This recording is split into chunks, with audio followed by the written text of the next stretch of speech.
Hello, this is Stephen Coates, still wandering around exploring this wonderful country called counterculture. So many highways and byways, forgotten corners, and lost underground realms. Why don't you come and help me explore it? Join us, join Richard, Suzanne, Pete, Prod and Simon, who've supported us this month with contributions or suggestions for future shows. bureauoflostculture.com. You can get our newsletter and help us build a little countercultural community. Now, this episode is sponsored by Continental Drifts. My friend Chris Tofu, its cultural director. He hasn't paid me to say this, but I thought I would, as he introduced me to today's guest and to Dennis Bovell, who I interviewed recently. Chris was also a guest himself, talking about the free festival scene a few months back. Continental Drifts is an extraordinary, unique, countercultural events organisation. They promote the most wonderful, diverse range of global artists in fields, festivals and funny places all over the UK. Check them out. I'll put a link to them in the show notes. Now, speaking of festivals, this October is our countercultural festival dedicated to mortality in the city. London Month of the Dead. Over 50 walks, workshops, talks, visits to strange parts of London, theatrical performances, workshops, all sorts of mortal malarkey. LondonMonthOfTheDead.com if you want to find out more. But let's begin. We've said many times on this show, the counterculture seems to get associated mainly with the 50s, 60s and 70s, maybe with the 80s, and mainly with white people. We've also noted that it's always going on somewhere, just out of sight. And that's so true of the subject of this episode, the so-called Asian underground, an extraordinary explosion of music, culture and community that emerged in London and various other urban centres around the UK in the 90s. For me anyway, it was a previously hidden or ignored culture, second generation South Asian kids ripping it up, mixing their own cultural heritage with the latest urban beats and sounds and forming a new counterculture, which, like many others, fairly rapidly hit the mainstream. And who better to talk about it than one of its originators? My guest today, Paramdeep Sadev, better known as Bobby Friction, DJ and television presenter.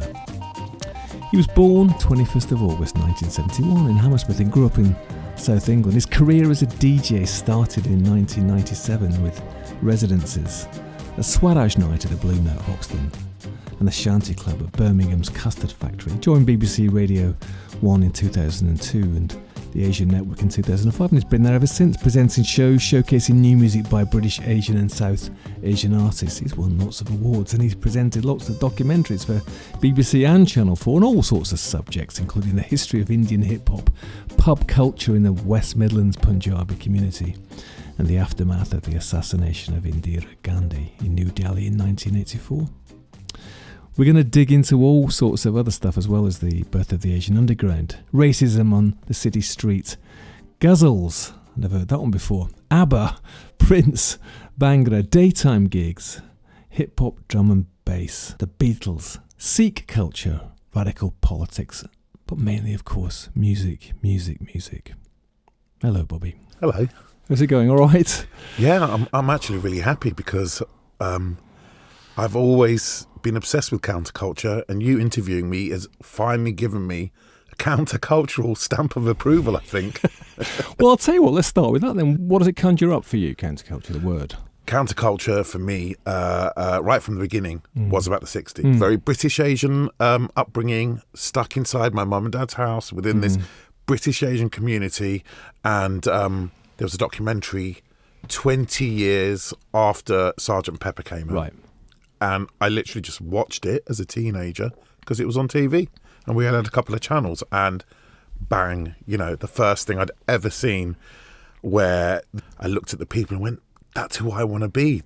This is what I want. Sergeant Pepper's, because of course Sergeant Pepper's in a way is when the Beatles first started their, or not long after they'd started their kind of relationship and inspirations with India, right, and stuff. But just to back up a bit, so let's just set the context of you being born early 70s in West London, Hammersmith, right? Yeah. What about your folks and your family? How did they get to West London? Okay, so my father was what these days we'd say was a child of partition. Mm-hmm. The British leave India. India splits into Pakistan and India, later on Bangladesh. My dad was on the Pakistani side of the border. He was Sikh, so, I think he was 7 years old at the time. He did the refugee thing, they left their houses upon pain of death and essentially migrated to India. So he left India very early. He just had this roaming spirit and left India at the age of 20, ended up in London, and then married my mum in 1970, who had a very Punjabi upbringing. So her upbringing was very pastoral and kind of like the suburbs and, we're in India and the British were in charge once and now we're in charge and it's all very nice. Whereas my dad was like, birth, refugee, a refugee camp, Delhi, who am I, what's going on, street urchin, all of that kind of stuff. Right, quite a mix then, right? Yeah. But they met here and married here, right? No, it was like everyone else in those days, arranged marriage. Right. My dad, he escaped India, he escaped the clutches of his family, but he didn't escape the arranged marriage. He actually went on a ship, went back to India, had an arranged marriage with my mum, and then she came over a year later. Right. And then 1 year later, you came along, right? Yeah. I mean, just on that level, I want to impress upon people. There are people, very arty people, very bohemian people in India, in every culture, as there has been for hundreds of years. They weren't the ones who did the emigrating, because they essentially at the time were already middle class and beyond. There's a discussion maybe to be had on another show. Where does the counterculture come from? And do you need a middle class or a working class to do it? But the mass immigration that happened here in the UK was definitely working class and very lower middle class. So, I mean, we're going to circle towards, the Asian underground, as it's been called, right? But before we get there, I mean, it's quite interesting, that context of India, isn't it? Because one of my questions for you is was there a counterculture in India, right? So you're partly answering that, was that yes, right, amongst a certain group of Indians. Is that right? Because the counterculture became associated with the East, right? Through the Beatles, Maharishi, the journeys across to the hippie trail and all that sort of stuff, Eastern mysticism. But from what you're saying, that was very different than your parents' culture, right? Yeah, because, I mean, it's even the same in the UK. You had bohemian culture happening during Victorian times, and you could call those countercultural currents, but mass adoption of the counterculture didn't happen until the late 60s, according to what I've seen. So the same with India. You had artistic bubbles around India, bohemian bubbles, but the mass adoption of counterculture didn't even happen when it happened over here. It was essentially guys from over here, people from over here going out and going, this is really, the whole debate, yoga, chai, Maharishis, the drone of the sitar. It sounds very psychedelic. So no, there wasn't a counterculture there, but a lot of mystic Hindu culture, which has been there for millions of years, hundreds of thousands of years, that's always been there. So if anything, if there was a counterculture that was adopted as a mass movement, it happened after the first wave, and the first wave was essentially, hippies on a trail wanting to get out of post-World War II urban sprawl of Britain. Right, so I mean, what we're talking about there, that the Hindu mysticism, that was actually the culture. It wasn't the counterculture. That was the culture or part of the culture of those places, right? Yeah. Exactly. So for your folks, they're here. They're in West London. You're born in West London, and then you start to grow up there. And just tell us a bit about that. What was it like for you growing up in Hammersmith? Well, it wasn't Hammersmith. I was born in Hammersmith, and then those first 10 years, a bit in Hounslow, which is where I spent most of my life, and then quite a bit of time out in Hampshire and Surrey, in Farnborough and Camberley. So all I remember of the 70s was racism, skinheads, the NF graffiti everywhere, and being, I mean, I don't want to get into massive discussion on race, but one of the things when you grew up in the 70s as a young Asian boy was you got used to grown white men shouting out the P word at you and chasing you. So for me, the 70s was a kind of beautiful decade inside the house and actually a really traumatic decade outside the house. So tell us a little bit about inside the house then. Why was that so beautiful? Well, it was just, I didn't realise at the time how lucky I was. I was getting fed beautiful Bollywood music, which, unlike what we have now, where it is very neon and lowest common denominator, back then you had legends like Muhammad Rafi and Lata Mangeshkar, where the art of 1,000 years was essentially woven into popular music. I had that. I had the spiritual music growing up, and being Sikh and Punjabi, that affords us a real nice dip into both Pakistani and Indian culture. So I had Qawwali music and Nusrat Fateh Ali Khan as I was growing up. I had ghazals, which are even more beautiful and mellow and, very religious and spiritual. What's a ghazal? That's a new one on me. Okay, so ghazals, I'm not going to do it justice. Ghazals, you've got folk music in different parts of India, and that's always celebrated. You have popular music like Bollywood music, which post-Indian independence was actually used to unify the country together. Ghazals within Hindi classical music and Hindi Pakistani music are essentially semi-devotional, but they're like the poems of love set to music. So you would separate it from what you might hear religiously. You'd separate it from popular music. I'm not entirely sure if there's a British parallel, but it sounds quite high culture, right? Is it quite high culture, that music? It's high culture mixed in with popular culture. Because my mum and dad were listening to it. The one thing they didn't do a lot of was listen to proper Indian classical music. Not that only upper class people in India listen to it. You have to be of a certain mind and a certain bent. So, yeah, ghazals, essentially the poetry of the subcontinent set to music, based in classical, but in a popular way. Qawwali music, Islamic devotional music. Sikhs only pray in sung formats. So when you listen to Sikh religious music, it's sung at you. Carols, prayers, Southern devotionals, Baptist churches, all that kind of stuff. Yeah, so you had all a mix, and of course all that stuff goes into what we're going to hear about in a bit, the Asian underground. But let's have a listen to something which incorporated those ghazals. Just tell us about that. Well, I'm going to give you Satanic Naffs from the Gas Lamp Killer, very, very famous countercultural head from California, alongside Mofono, who remixes this track, and the South Asian artists Jalbi, who are so good at taking ghazals, classical like South Asian music, and cutting it into absolute shreds. And this track really is an amazing exploration of just how insane those South Asian beats can get.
Growing up, and then I was touched by the hand of ABBA, I was touched. Which, you know, the amount of times throughout my life I've tried to push away, they'll always come back. Sure. You know, that's a good. Right, so that's quite a mix, quite a heady mix actually. But I mean, so you were sort of growing up bathed in music, then, were you? Sort of inside the house, at least. But like I think any lower middle class person, I was bathed in music, but without context. It's just the hi-fi was on constantly, right. You know, as I say, as a sharp relief compared to what it was like outside. I think now looking back, I equated music with calmness and happiness and liberation. So the door's firmly shut. You don't have to deal with like people abusing you or like the kind of harshness of like the 1970s, where, you know, a lot of racism right in this country. Yeah, exactly that. I remember looking at punks and not knowing the difference between a punk and a skinhead, and there were so many punks where I was growing up, and you know, I didn't know the intricacies or the nuances of anti-Nazi punks and all this stuff. I just remember growing up. Look, when you're brown and you spend a lot of time in places like Hampshire and Surrey, especially in the 70s, you get used to wherever you're going, people stopping and then staring at you, you know, open-mouthed. That's just the nature of what Britain was like in the 70s. I'm not putting blame on anyone. So it's just a lot to deal with, you know?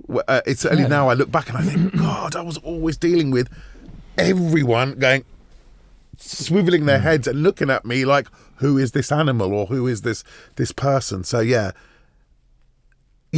That sounds quite, I mean, because, you know, I didn't have any experience like that at all. That sounds, you'd feel quite vulnerable. Maybe you just toughened up to it quickly, did you? You just got used to it. I toughened up to it, but I think that you know, just in the same way we look at people and say, this person's takes in a lot of energy and feels negative and positive energies, or this person just has this shield of steel around them. I didn't have that shield of steel. You know, some people in modern day languages say, oh, you're an empath, you feel empathy. All I know is it just felt like pain constantly. It probably wasn't pain, it was probably people just going, oh, there's a coloured person, you know, to use 70s language. But when you're young and some of those people shout at you and say nasty stuff to you, you end up just walking around going, outside's the jungle, inside's safe. Right. So that music that you were kind of, you know, it was on at home the whole time, and your folks, that, I'm assuming that's the sort of, that's where it starts for you, or where it begins to percolate your kind of life in music, right? Yeah. So what's the next thing that happens then? So you're lots of music at home, tough world outside. What's next in Bobby's life? Well, the early 80s started. Right. I'm 9 or 10 years old, and what a joy to be born at that time, to turn 10 years old and start having to look outside the house and having synth pop hit you, having pop music hit you, and then the one person who changed my life, my musical life forever, Prince, came into my life. And he really did come into my life. It wasn't just I was really into Prince, yeah. He really came into my life and changed everything. Tell us. So it's double-edged. On one side, he changed me internally because I just, at the time, there was nothing to grab onto. There was no one, you know, to use a very worn phrase now in these times of discussing diversity, I had no one that looked like me, right, or someone to look up to.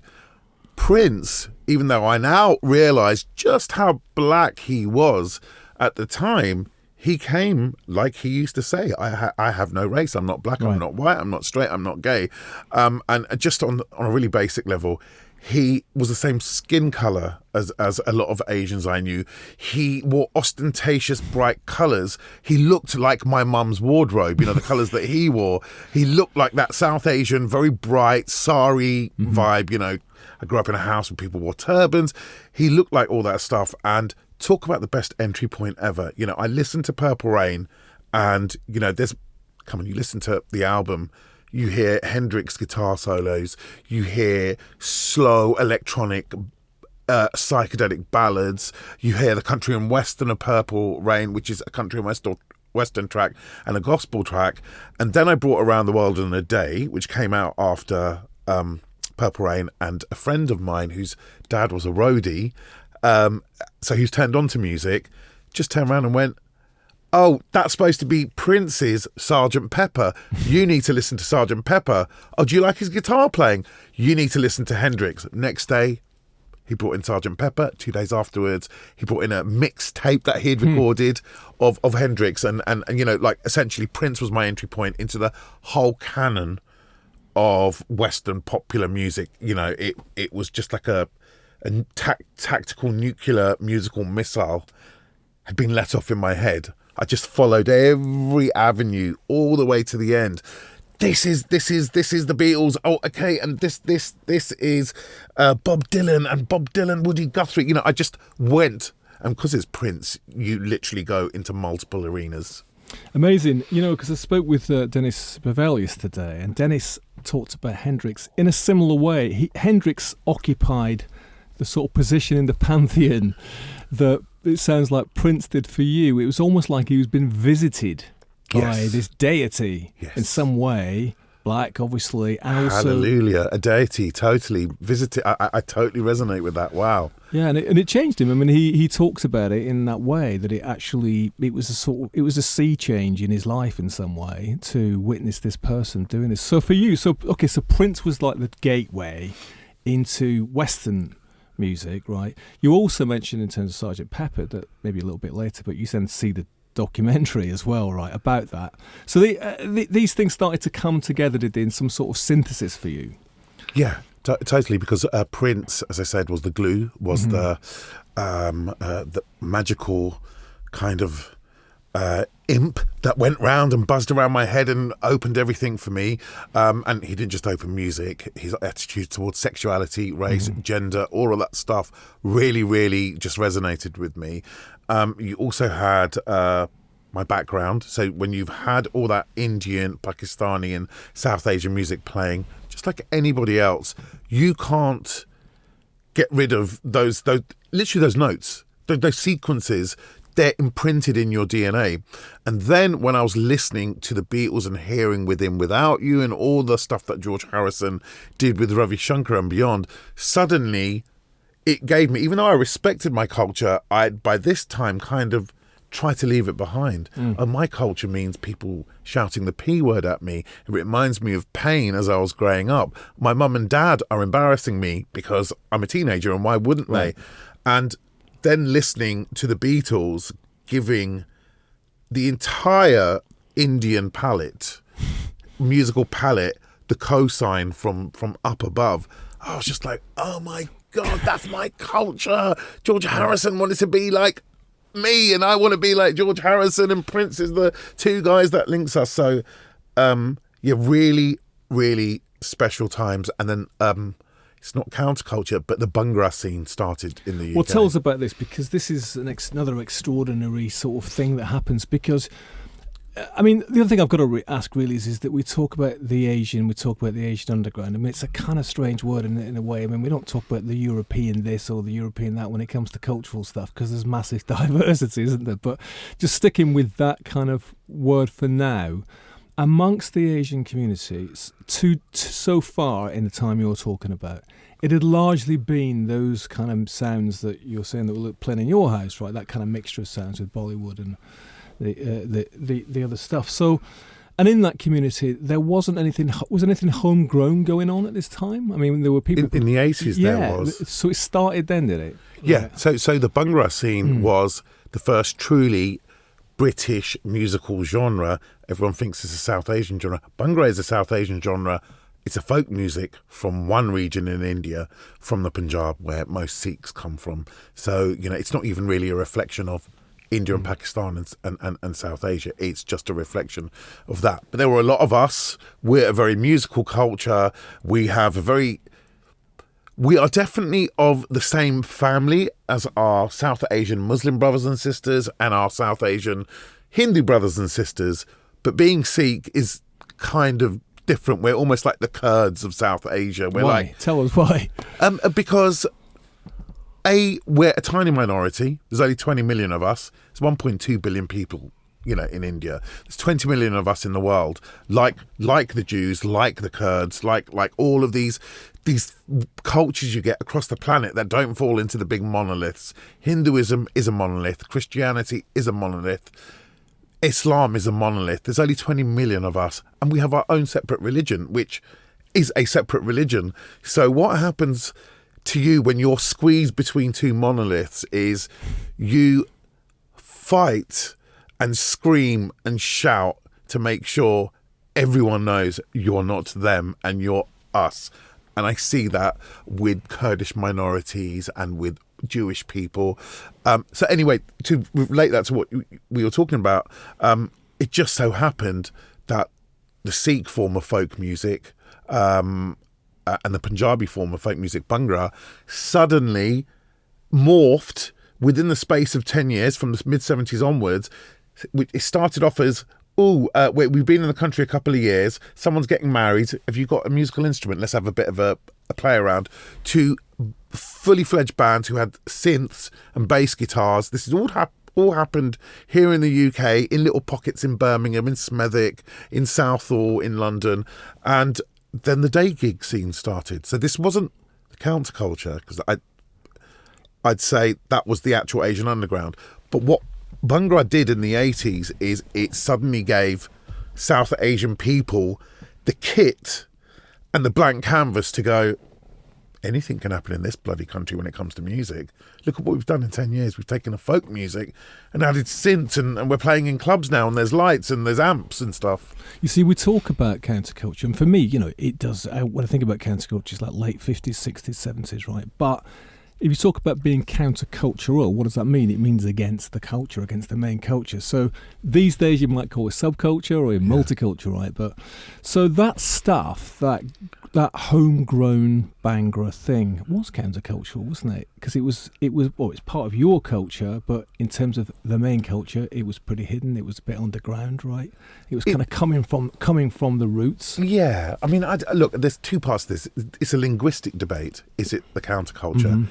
I'm saying no, because to me the counterculture from the 60s does mean heady, deep, meditational states brought on by music and various other substances, right. All right. And whereas Bhangra was a pure brash celebration, right? Even if you looked at the politics of the bands involved and the people involved, they did not see themselves as countercultural. Right. In fact, they didn't even see themselves as middle class. They saw themselves as working class people keeping their traditional culture alive. So yes, it's countercultural to the mainstream narrative. It happened without any help, unlike a lot of black music in Britain, where there's a long relationship between white people who love music and black music in Britain, whether it's Jamaican, African or African American.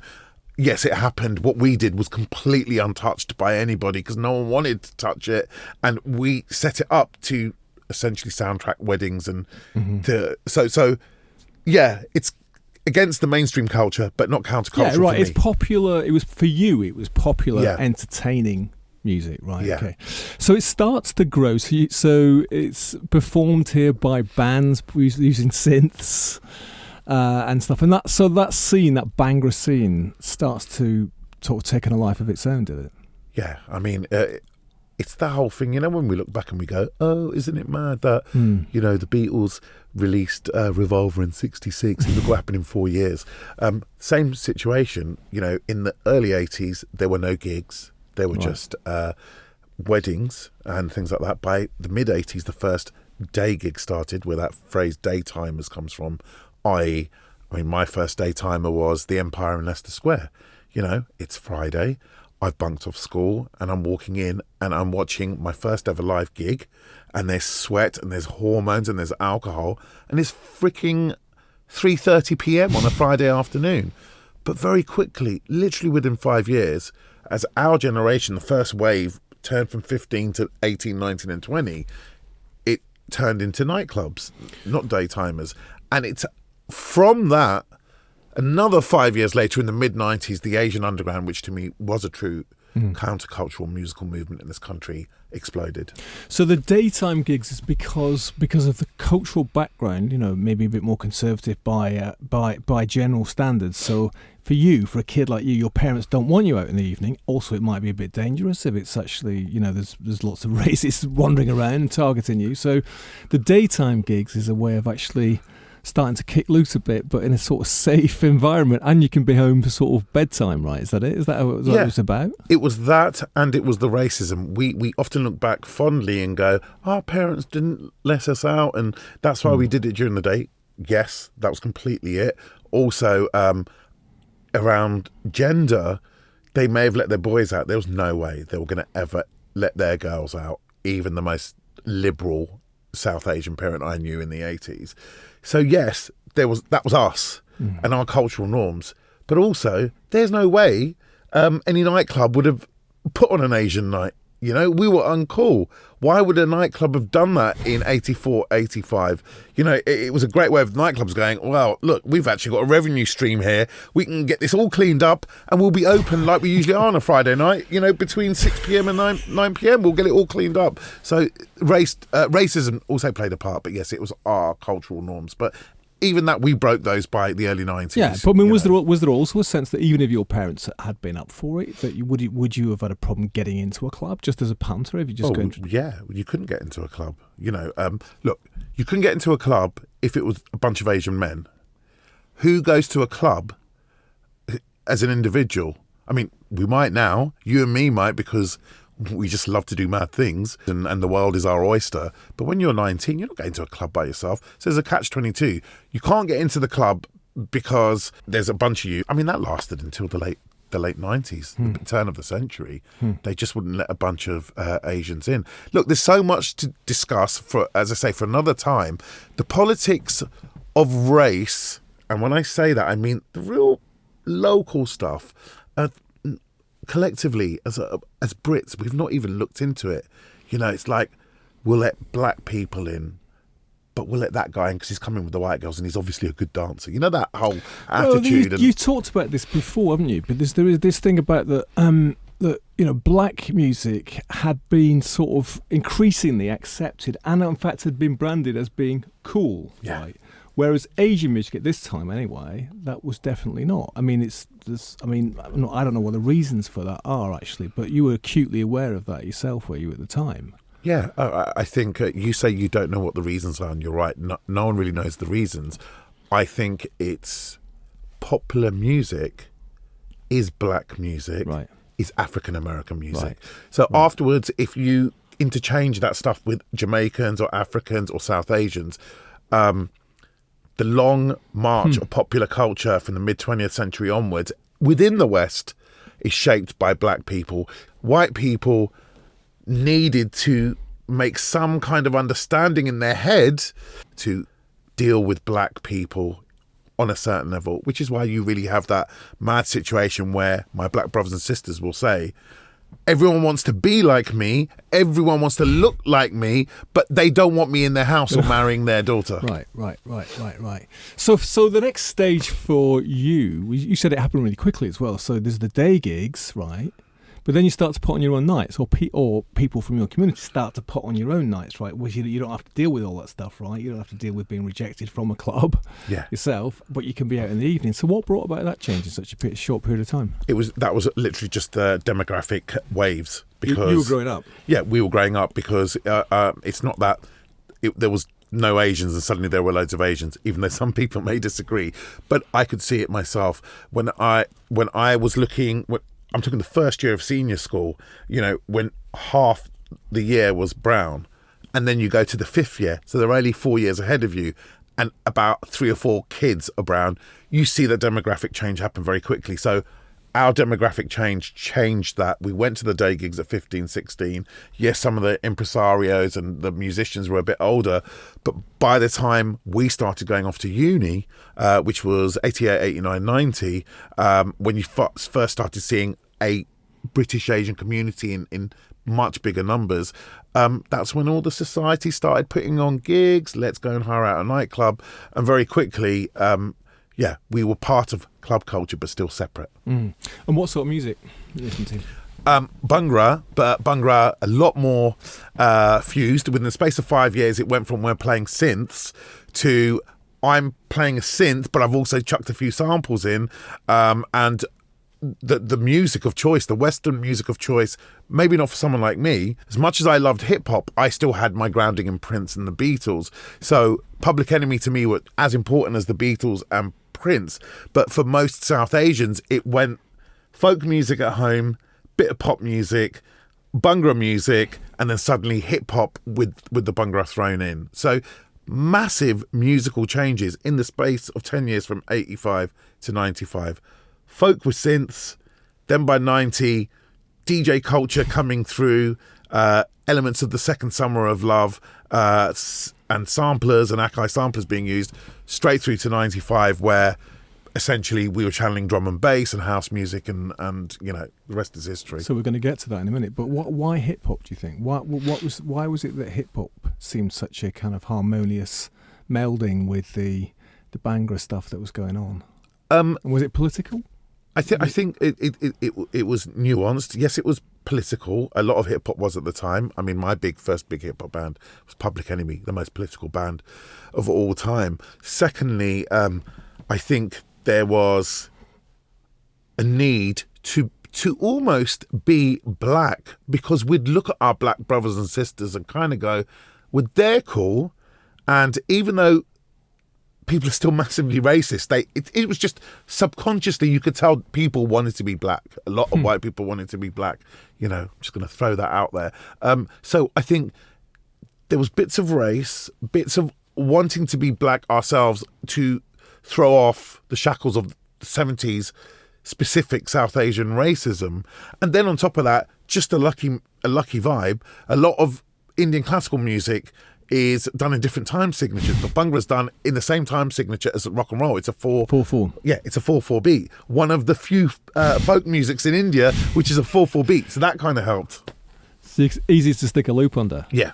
Right, yeah, okay. Very easy. So we've got to it, Bobby. We've sort of circled round, and we're getting to it, the birth of the so-called Asian underground. So, well, for a start, what is that? I mean, as I said before, it's a sort of slightly strange phrase, isn't it, Asian, to sort of lump it all in together. But what do we mean when we hear that phrase, the Asian underground? Well, the phrase the Asian underground was actually used by Talvin Singh and his longtime collaborator back then, Sweetie Kapoor. They started up a South Asian club night, and it was a club night that relied heavily and drew heavily from drum and bass culture. I mean, it started at the Blue Note, the same time that Metalhead started with Goldie. It drew heavily from drum and bass culture, which was really coming through at the time. Nearly all of us had our own experiences with the second summer of love.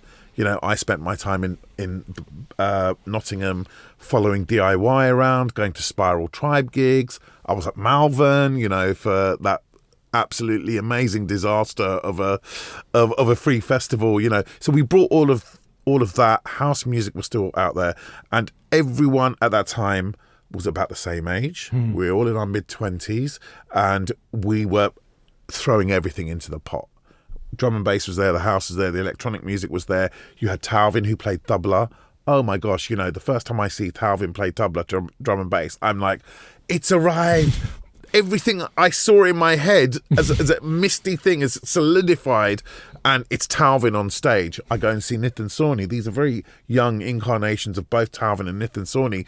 Nitin sitting on a stage cross-legged, almost a political act in itself for me. Sure. And he's playing a keyboard and playing a guitar with a classical Indian violinist.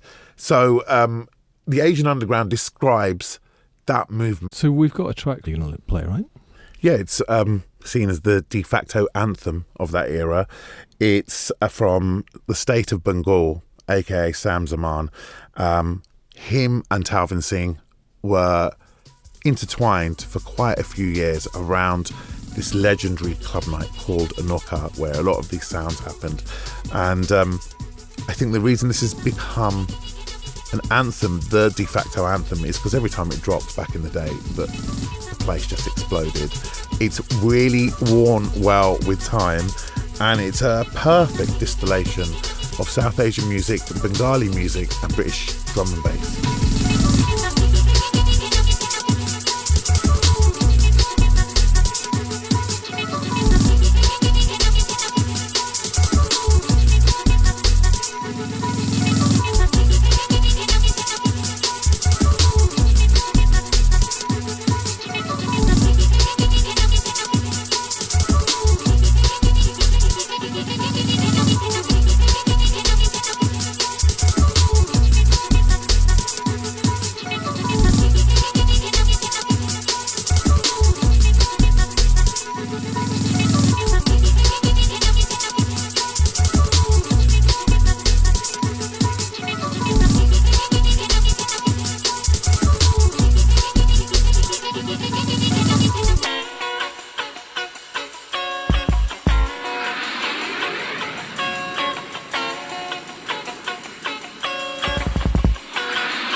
and it came from a compilation album which Talvin called Sounds of the Asian Underground.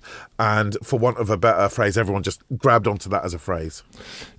So seeing those guys doing that, with sitting down and, playing tabla, playing sitar, that was a bit like a reverse version of the sort of George Harrison moment for you then, wasn't it? George Harrison's doing it. It was a white English guy doing it that way around, sort of taking some of your traditional culture. This was the other way around, wasn't it? You guys taking some of this other culture, whether it be hip hop and drum and bass. How did that happen? Because that's a bit of a jump. Was it just that this is what was happening in London and Birmingham and the cities at the time? This was the urban music that was going on. Is that it? Yeah, that's exactly it. Because all of us, whether it was Hounslow or Ilford or Smethwick or Handsworth, we were deep within the city. Now we have a very, very interesting demographic pattern throughout London, but back then places were white and the places that weren't white were both South Asian and black, mostly black Caribbean. A lot of the African immigration started after that. So yeah, it was just the sounds of London. You couldn't avoid hip hop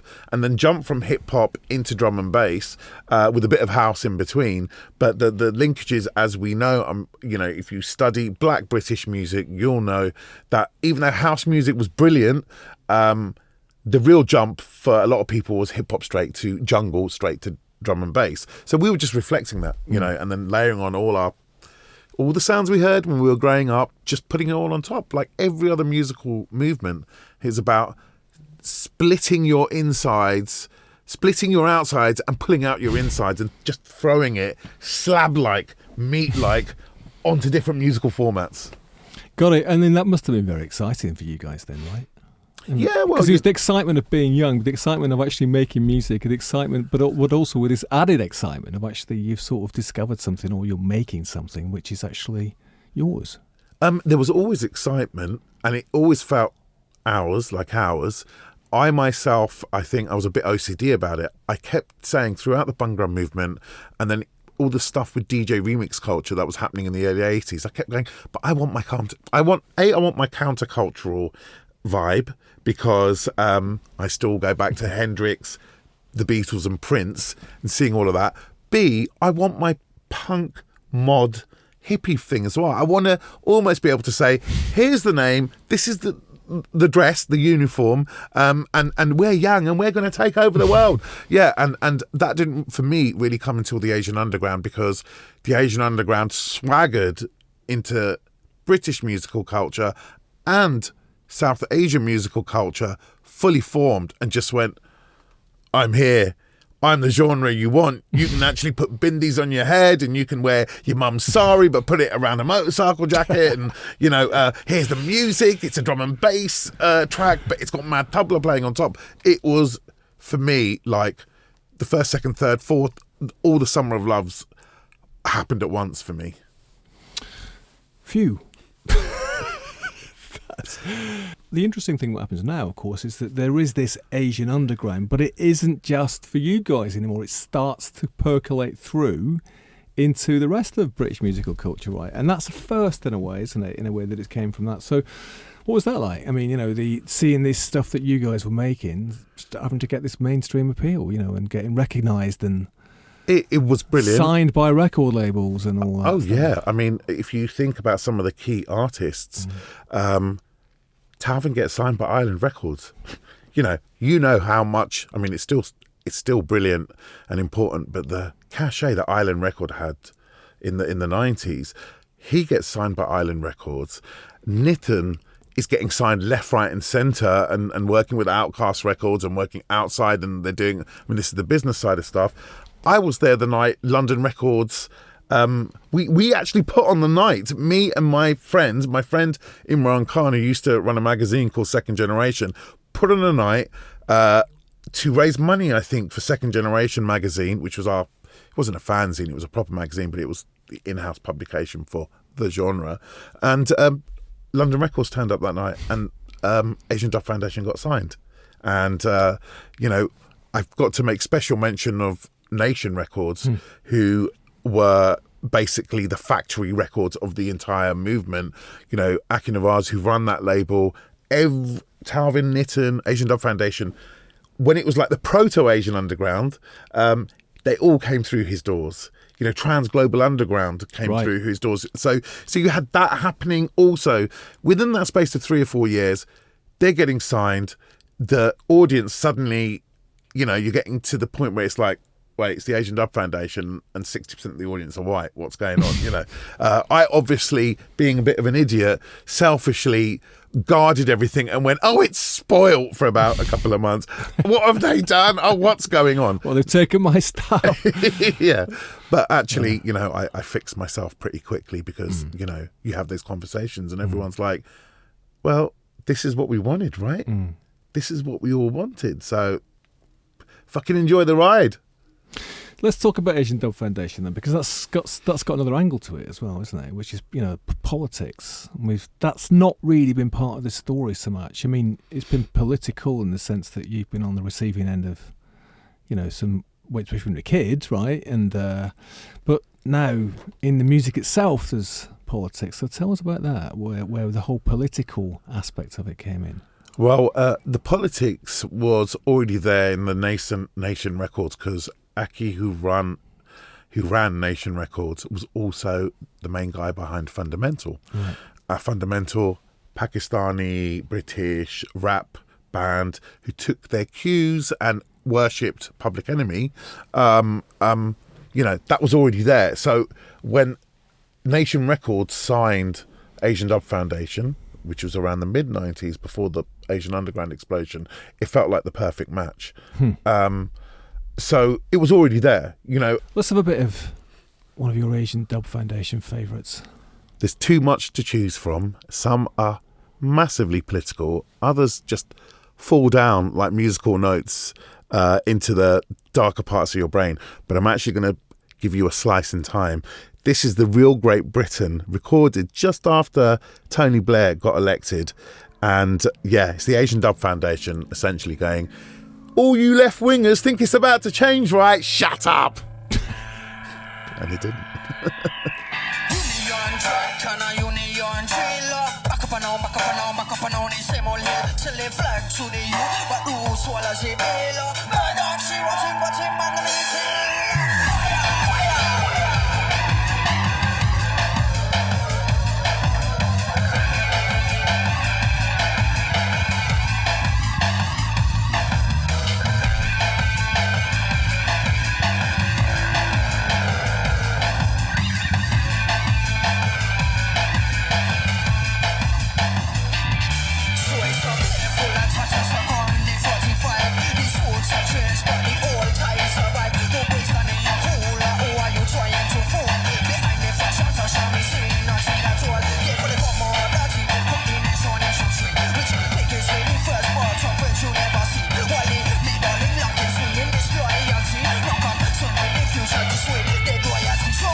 Radical politics for most South Asians, especially in the 80s and 90s, was part and parcel of our life. I drifted into radical politics, not because I'd been radicalized, it just made sense. I had so much anger from the 70s, and then you've got, you know, all of these situations happening when you're growing up, the Southall riots going on when I was about 10, 11 and 12 years old. You had all these different industrial disputes, a lot of them involving South Asian factory workers, you know, and people like Fundamental talks about this. But what Asian Dub Foundation did was they took the entire history of South Asian radical politics, which, as I've already said, wasn't boxed away. It was who we were, and essentially set it to music and to beats, syncopated beats and melodies.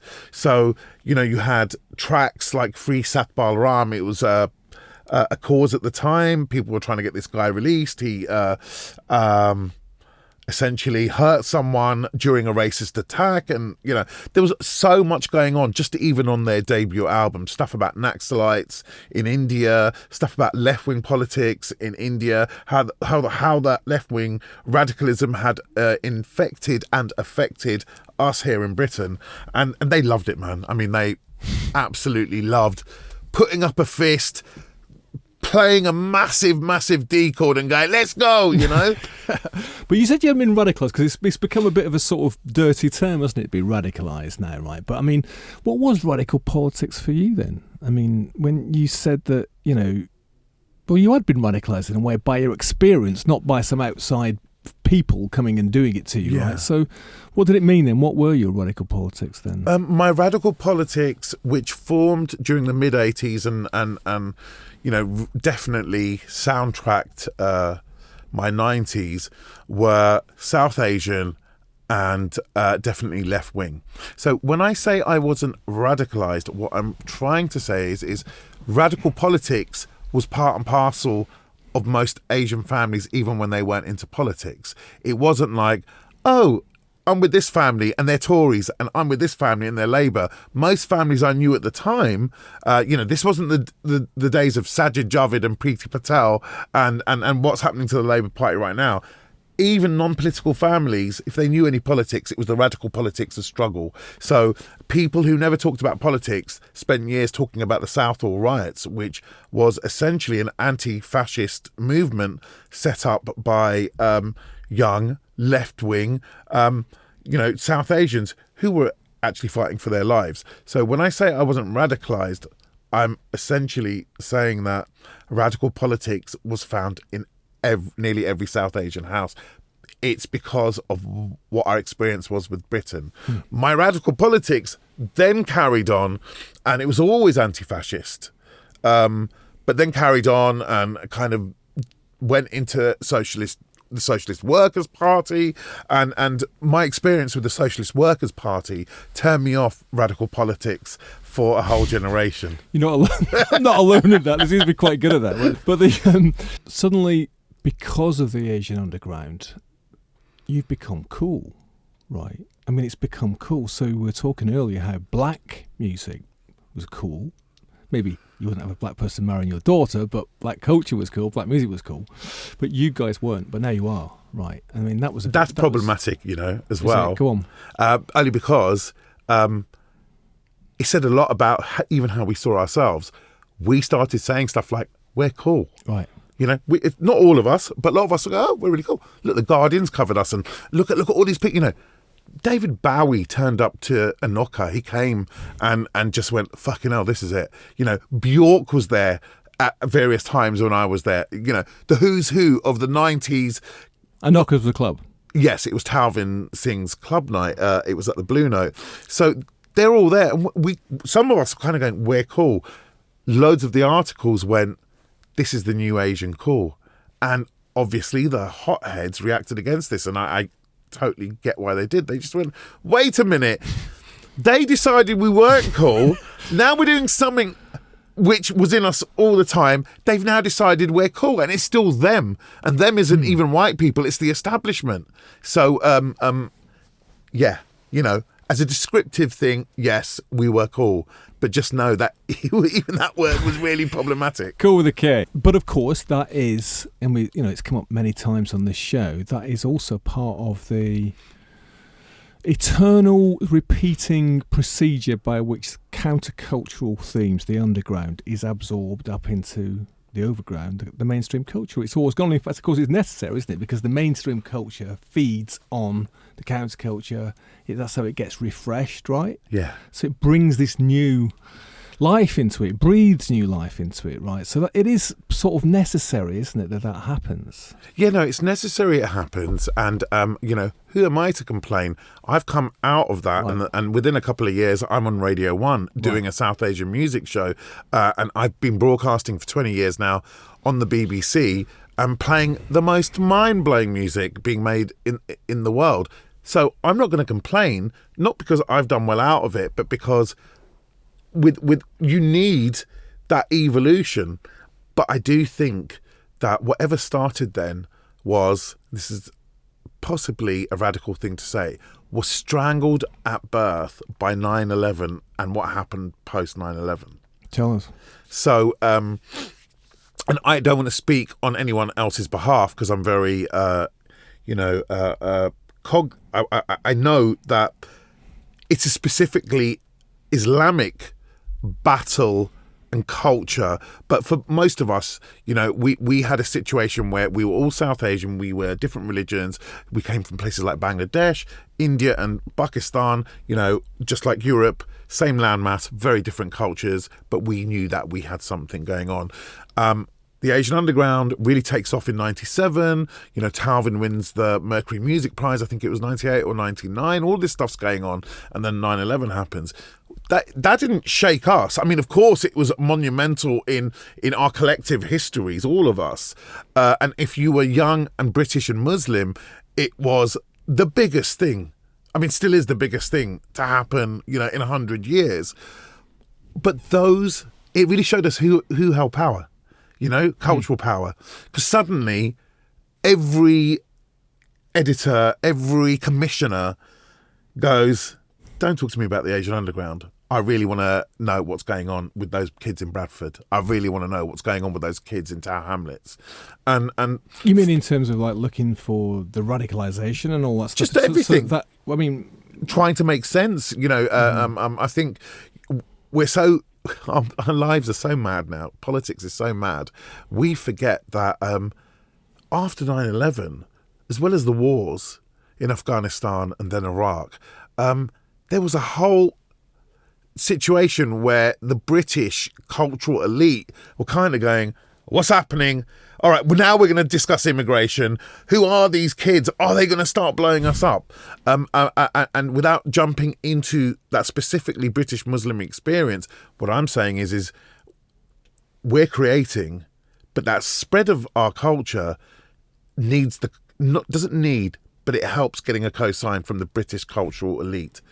I'm very cognizant that the British cultural elite help spread the Asian Underground by putting us in the Guardian and the Times and weekend spreads.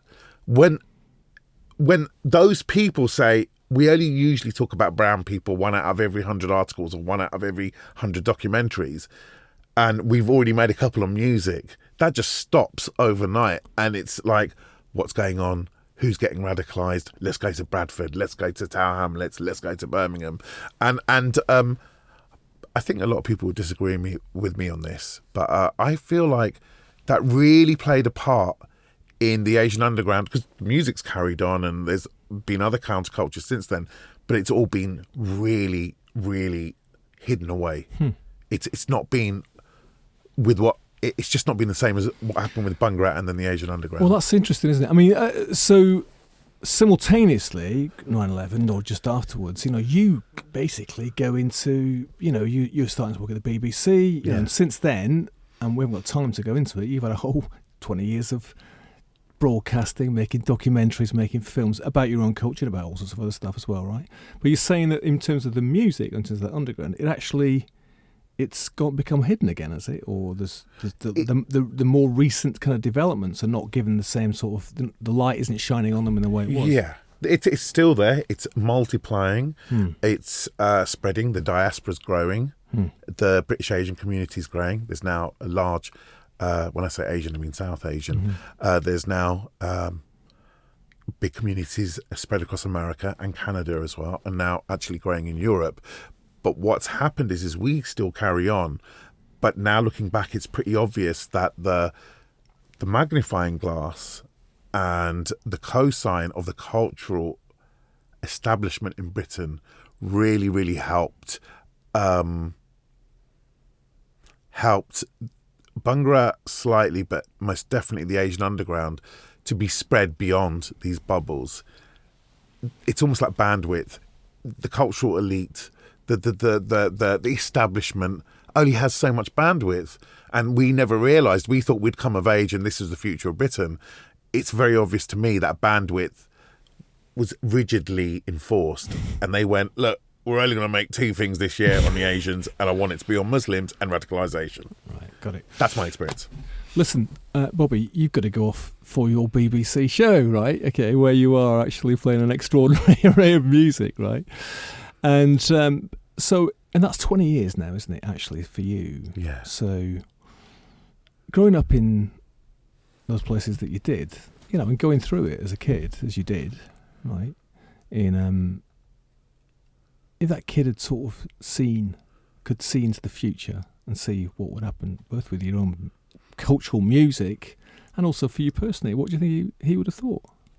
I think for the music, his head would have exploded. It's just brilliant. You know, the music being made now, and even the growth from Bhangra to the Asian Underground, it was everything he ever wanted, I ever wanted. Looking into my personal life, you know, I used to dream about ABBA walking into my class and going, "We want you to be a member of the band." You know, and guess what? The job that I've been doing is better than being a member of ABBA, if you ask me. Hey, come on, hold on a second. Yeah, no, good point. But I never thought in 2022 I'd be growing up in a country where every day I open Twitter and people who are my age, because I'm 50, you know, I away from the debates happening around with millennials and Generation Zoom or whatever they're calling the new generation, all the racist people on social media are my age, and they're the boys and girls I grew up with, you know. So it doesn't surprise me, but I thought that would have gone. And there were little dips. Possibly I was just putting myself in a bubble again around the Asian Underground. I would have been shocked. I just assumed when I was 10 years old that everything was about us becoming one people, one Britain, British people. I love this country. I always call it my green and pleasant land because I want everyone to know it's my green and pleasant land, and I frame it as a green and pleasant land because I want to frame it with all those historical references to what an amazing magical island this is. And I'm really surprised that this green and pleasant land for a lot of people apparently still isn't mine. Bobby, thanks for coming to the Bureau of Lost Culture. Thank you very much indeed. It's been a lesson and absolutely brilliant as well. Thank you. Oh, no, that was a lesson. That was an education. Thank you. And thanks to you for listening. I'll put links to some of the things that Bobby talked about in the show notes. And why not come and join us? bureauoflostculture.com. Sign up for our newsletter and support our wild endeavours. See you next time. And I think we should finish with something which is post 9/11, post that sort of moment that you talked about. What's this? Well, it's interesting you said post 9/11 because this artist, Riz Ahmed, who's now a successful Hollywood actor, who I found on MySpace when I was just starting out in radio, his debut single was called Post 9/11 Blues, but I'm not playing that. I'm playing the track Can I Live, which he only released 2 years ago. And it's bittersweet because it's the perfect distillation of musical cultures and everything I've dedicated my life to. But it's also him just asking if he can live in this internet-heavy, racially obsessive Britain that we're in right now. And I think it's really sad that someone as great as him is writing a track asking if he can live culturally, spiritually and metaphysically. Please just let me live for 2 minutes. They won't let me live, they're too wicked. Voice inside my head got too vicious. So can I live? I'm like Dum Ali Ali Ali from Nusrat Ali, Muhammad Ali and Machiavelli trying to put Pakis on the telly. Growing up there wasn't any, now we 24/7 either ISIS or Emmys. Watching Rami, sipping Remy, rep till they resent me. Hope my people proud and don't forget me. Hope my people don't just end up as a memory. Eventually they went around us up like we cattle. When I'm chatting woke on the panel, can we up the sticks with no paddle? But around us fuck it to battle. They told our stories so we don't hate or we self-hating facial bleach got me at war with me. Kill us or make a killing of us. Drop a bomb of finished products. Yeah, but that's finished as 1,000,000 of us. Yeah, if you don't like it, here's a dick you can suck.